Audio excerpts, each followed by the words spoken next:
Hey guys, welcome to the weekly wrap. We thought we'd do something a little bit different this week with a more open discussion. Over to you, Greg. What are you seeing on the market? Yeah, Ariella, thanks a lot. And as we come into the end of the quarter, we thought that we would try again something different. And there are two themes that we are seeing right now in the market. One is on the commodity front. We are certainly seeing a lot of buying in gold and copper, with gold over $3,000 an ounce, and people nervous with all the global instability. So naturally, gold is moving.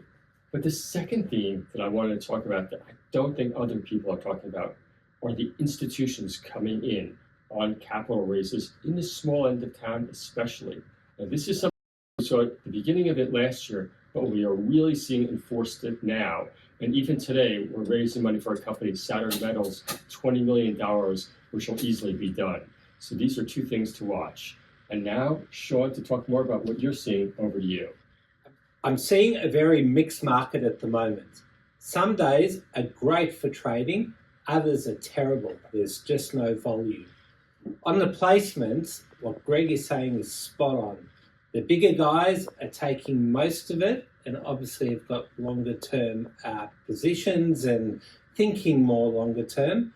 The shorter term guys are not taking much, and there is not a lot of support aftermarket for placements, which makes it very tough. Now, Ariella, you are right in front of the screens every day placing clients' orders. What are our clients doing?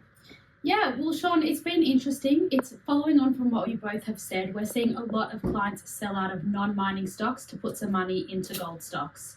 Similarly, with Opthea announcing, unfortunately, a failure, there has been a little bit of selling in biotechs, but even saying that, we have been seeing some people putting money in at lower prices. We've also been seeing quite big intraday moves with stocks announcing good results, however, people not fully confident that they're fully funded. So we are seeing intraday moves, but then sell downs at the end of the day. For example, WYX, they had a huge intraday move right before they raised. They opened at 4.2 cents, hit a high of 6.3, and then closed at 4.4. We are also seeing investors trying to pick the next mining hot sector, something they're looking that's outside of gold. We are seeing a little bit of interest around gallium and some people putting money into those stocks. So it's been a very interesting week this week. We did have a very lucky investor this week with REE. That stock was phenomenal. That was probably the best move of the week, and well done. He knows who we're talking about. That's right. Greg, what else are you seeing?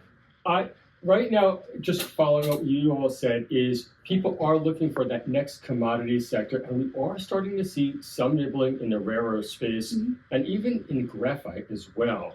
But especially coming back to that rare earth section, and people understand the long-term supply-demand dynamics there, and that is another place to watch as we come into Q2. Yeah, guys, there were a lot of placements this week. It was a bit surprising, but I want to mention 5 serial raises.